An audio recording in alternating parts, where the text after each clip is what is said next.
السلام علیکم AIIMS creation کے معزز صارفین، میں ہوں ایمس۔ آج میں آپ کے ساتھ ابراہیم لنکن کا ایک ایسا تاریخی خط شیئر کر رہی ہوں جو اس نے اپنے بیٹے کے استاد کو لکھا تھا۔ ابراہیم لنکن 12 فروری 1809 کو ہارڈی کاؤنٹی کے ایک غریب گھرانے میں پیدا ہوا۔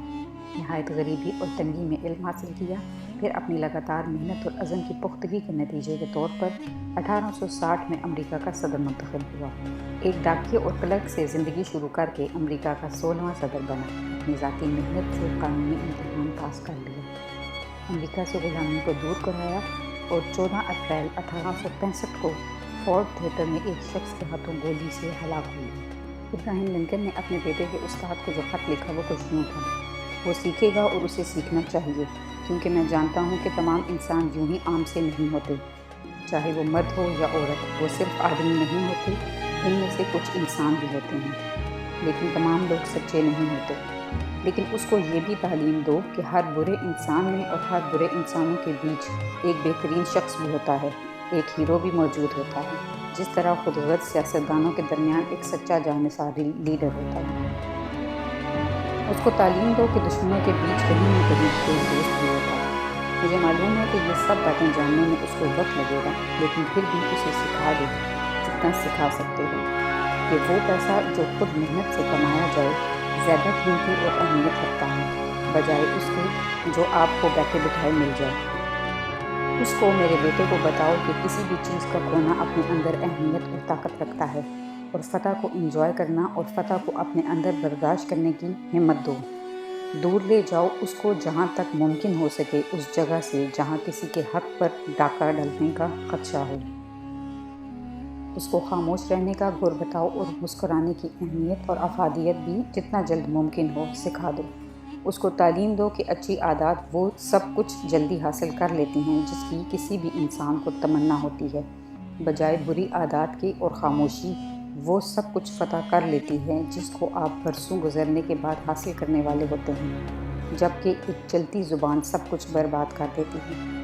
اس کو سکھاؤ اگر ممکن ہو کہ کتاب اپنے اندر کیا قوت رکھتی ہے، کیا اثرات قائم ہوتے ہیں مطالعہ کرنے سے، مطالعہ کرنے والی ذات پر ہمیں کون کون سی خوبصورت، دل فریب، حیران کن، کبھی نہ ساتھ چھوڑنے والے جذبات یہ کتاب میں فراہم کرتی ہیں۔ سکھاؤ میرے بیٹے کو کہ کتاب تخلیق کے مراحل طے کراتی ہے، اور اگر کتاب کا ساتھ چھوٹ جائے تو دل کی سرزمین بیمانج ہو جاتی ہے۔ لیکن ان سب باتوں کو سیکھنے کے لیے اسے کچھ وقت دو، اس کو محسوس کراؤ، غور کرنے کی تلقین کرو کہ وہ کون سی چیز ہے جو صرف رات سے صبح کی کرن تک شبنم کو پھول اور گھاس کے قریب رکھتی ہے اور پھر جدا کر دیتی ہے۔ اس کو سماعت دو کہ وہ سیکھے، جانے کہ چڑیوں کی چہچہاہٹ کا عظیم و روحانی کیا راز ہے، ان کے آسمان پر اڑنے کا، سورج کی روشنی میں مکھیوں کے اڑنے کا۔ اس کو اسکول میں رہتے ہوئے یہ تعلیم دو کہ یہ بہت عزت اور مرتبے کی بات ہے کہ آپ فیل ہونے کو ترجیح دیں، بجائے اس کے کہ آپ نقل کریں۔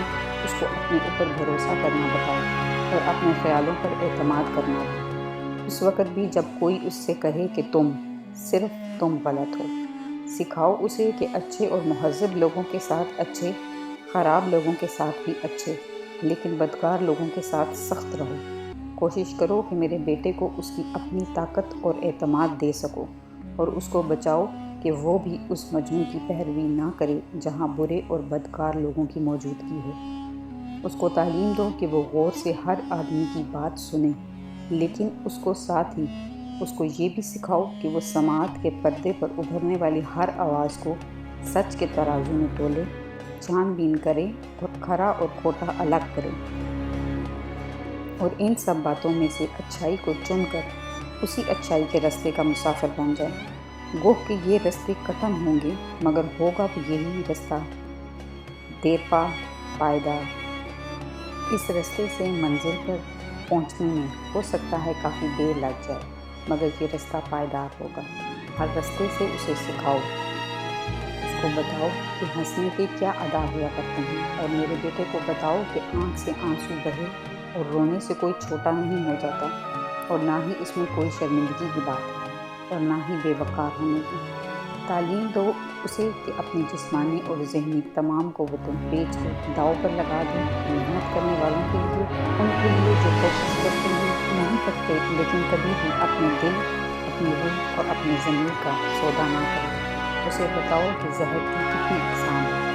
زہر صرف کیمیائی مرکب کا نام نہیں، زہر وہ بجھی ہوئی تلوار بھی ہوا کرتی ہے، اور زہر میں ڈوبی ہوئی زبان بھی موجود ہوتی ہے۔ اور ساتھ ساتھ میرے بیٹے کو اس بات کا بھی شعور دو کہ وہ ہمیشہ ہوشیار رہے، کسی کی بہت مٹھاس سے، کسی بھی شخص کی بہت زیادہ شیرینی سے۔ میرے بیٹے کو یہ سکھا دو کہ اپنے کانوں کو بند کرے بکواس اور غیر ضروری باتوں سے، آنکھ اور دل پر پہرے لگائے، بلا وجہ کی ترجیحات سے، اور ہمیشہ ڈٹ کے کھڑا رہے۔ لڑے اس چیز کے لیے جس کو وہ سمجھتا ہے کہ یہ صحیح ہے۔ جو چیز صحیح ہوتی ہے اس کے لیے کسی کی گواہی کی ضرورت نہیں ہوتی، خدا کی گواہی ہی کافی ہوتی ہے۔ میرے بیٹے کے ساتھ نرم برتاؤ اور شفقت سے پیش آؤ، بجائے اس کے کہ تم اس پر زبردستی کرو اور جھڑکو اسے، کیونکہ آگ میں تپ کر وہ کندن بن جائے گا۔ ایک آگ کا تجربہ ہی ایک نفیس چیز بناتا ہے۔ Only the test of fire makes fine steel۔ اس کو ہمت کا سبق دو کہ وہ صبر کرنا سیکھے اور کسی بہادر کی طرح برداشت کرنا بھی۔ پیارے ہیڈ ماسٹر، اس کو اپنے اوپر اعتماد کرنا اور میرے بیٹے کو محبت کرنا بھی سکھا دو، اپنے آپ سے، اپنے وجود سے، کیونکہ اسی طرح وہ انسانیت پر اعتماد کرنا اور دوسروں سے محبت کرنا، ان کا خیال رکھنا سیکھے گا۔ یہ میرا بہت بڑا حکم ہے، مگر دیکھتے ہیں کہ تم کیا کرتے ہو۔ وہ میرا بیٹا، میرا بہت معصوم، بہت چھوٹا ساتھی ہے۔